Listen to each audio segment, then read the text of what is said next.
सभी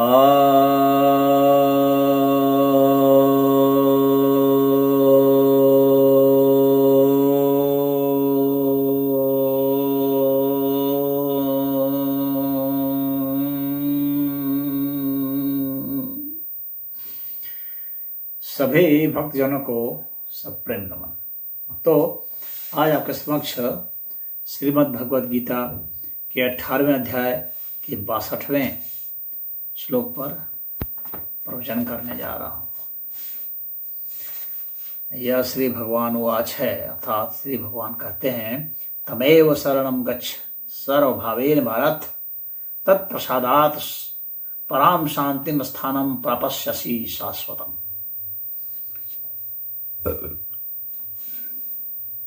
यहाँ पर भगवान अर्जुन को कह रहे हैं कि तमेव शरणं गच्छ, तुम उनकी शरण में जाओ।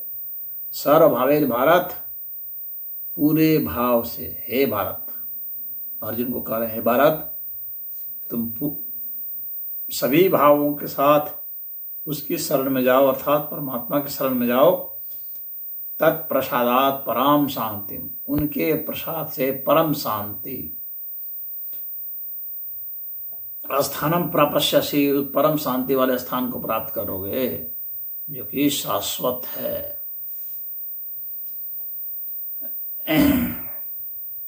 सनातन जो है, शाश्वत है, सदा तक है, सदा से है।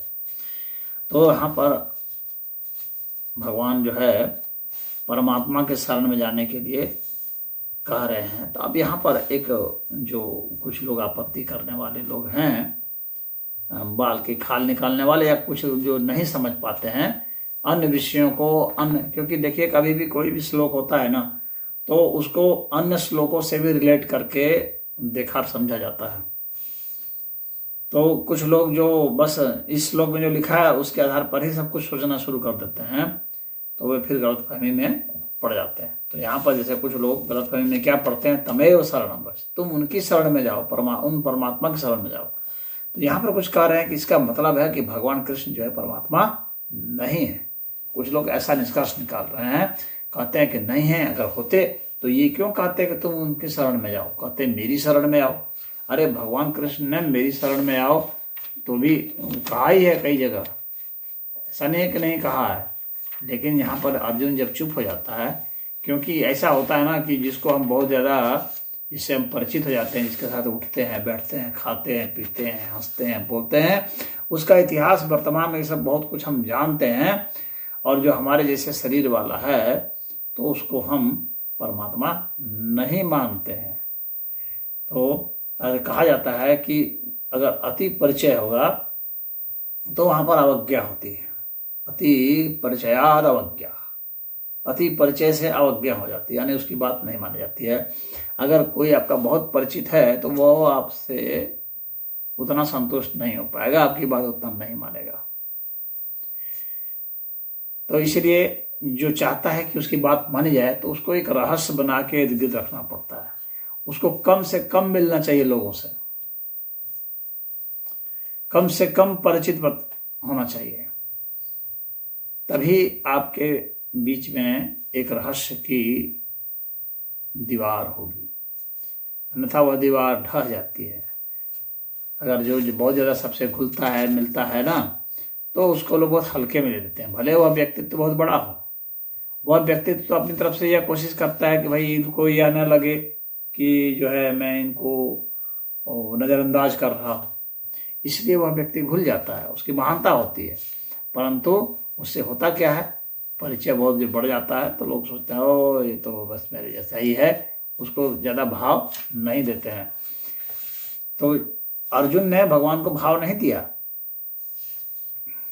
पहले तो कहा कि भाई ठीक है आपको हम गुरु मानते हैं, ऐसे सब कहा, लेकिन भीतर से कहीं ना कुछ उसमें खराब था। इसीलिए भगवान ने जब आदेश दिया कि तुम जो है हमारी शरण में आओ, तो शरण में नहीं आया। हाँ, तब भगवान कहा कि जो नहीं आया हो तो कहे तमेव शरणं गच्छ, तब तुम उसकी शरण में जाओ, परमात्मा शरण में जाओ। यहाँ पर परमात्मा श्री कृष्ण एक ही है, क्योंकि भगवान ने कहा ना कि ईश्वरः सर्वभूतानां हृदय से अर्जुन तिष्ठति। हे अर्जुन, ईश्वर सभी जीवों के हृदय में रहते हैं, केंद्र में रहते हैं। तो भगवान ने यह भी कहा है, सर्वस्य चाहम हृदय सन्निविष्ट, कि सर्वस्य चाहम, मैं सबके हृदय में निकट में हूं, सबसे निकट में मैं हूं। तो यहां पर इनकी एकता हो रही है, परमात्मा की और भगवान श्री कृष्ण की एकता हो रही है। यानी भगवान श्री कृष्ण परमात्मा है, लेकिन हर जगह एक ही चीज पर ज्यादा जोर देते रहेंगे और दूसरे को निषेध करेंगे तो फिर वहां पर भी एक दिक्कत हो जाती है। अब भगवान श्री कृष्ण को परमात्मा में और स्वयं में एकता व्यक्त तो करनी है, तो उस दृष्टिकोण से भी कहा गया है तमेव शरणम गच्छ। उसका अर्थ यह नहीं है कि वो परमात्मा नहीं है। उन्होंने कह दिया परमात्मा के शरण में जाओ, तो इसका मतलब यह नहीं है कि परमात्मा नहीं है। अगर कोई डॉक्टर कहता है कि उस डॉक्टर के शरण में चले जाओ, डॉक्टर के पास चले जाओ, किसी को रोग हुआ है तो किसी ने सलाह दिया डॉक्टर से दिखला लो, अगर ये कोई डॉक्टर ऐसा कह रहा है तो इसका मतलब यह नहीं है कि वो डॉक्टर नहीं है। तो कह रहा है डॉक्टर को दिखला लो, इसका मतलब है कि मैं भी डॉक्टर हूं, तुम चाहो तो मुझे दिखा सकते हो। वो तो वहां पर कहने का वैसे तत्पर हो सकता है। तो भगवान कृष्ण जो है यहाँ पर परमात्मा से स्वयं की एकता दिखला रहे हैं, ईश्वर से स्वयं की एकता दिखला रहे हैं। कह रहे हैं तमेव शरणम गच्छ सर्वभावेन भारत, अपने पूरे भावों के साथ। यह नहीं कि कहीं आधा अधूरे मन से, नहीं, सारे के सारे मन में जितने भी भाव प्रकट होते हैं आपके चित्त में की जो सारी अवस्थाएं, उन सबके साथ ही साथ लेकर के वहां जाओ, उनके शरण में जाओ, यानी आत्मसमर्पण वहां कर दो, तभी शरण में गया हुआ माना जाएगा। नहीं तो पता चला कि अकड़ करके गए हैं और कुछ बचा के रखे हैं अपने अहंकार को, तो तुम शरण में गए नहीं।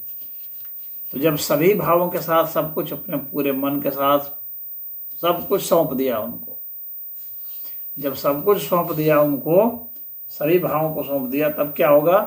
तब प्रसादात, उनके प्रसाद से, उनकी कृपा से ही तुम परम शांति, परम शांति को प्राप्त होगे। शांति में भी परम शांति है। परम शांति बिना परमात्मा के शरण में गए संभव नहीं। और वहां पर जाने के बाद ही फिर क्या होता है?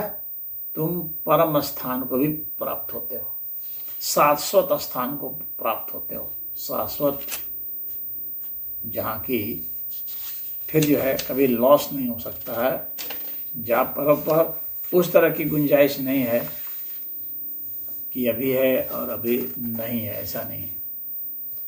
सदा था, सदा है, सदा रहेगा वाली शाश्वत स्थिति है, वह उपलब्धि होती है, यानी मोक्ष की उपलब्धि होती है, परम मोक्ष की। मोक्ष में परम मोक्ष की उपलब्धि होती है। भगवान अर्जुन को कह रहे तुम वहां पर जाओ, वहीं से तुम परम शांति को, परम स्थान को तुम प्राप्त होगे। तो यहाँ पर यह अर्थ है इस श्लोक का। और जो लोग इसका उल्टा पुल्टा अर्थ लगा करके भगवान कृष्ण कहते हैं कि नहीं ये परमात्मा नहीं है, देखो यहाँ लिखा हुआ है तमेव शरणम गच्छ, तो वैसे लोगों की बुद्धि जो है वो बलिहारी है। हरि ओम।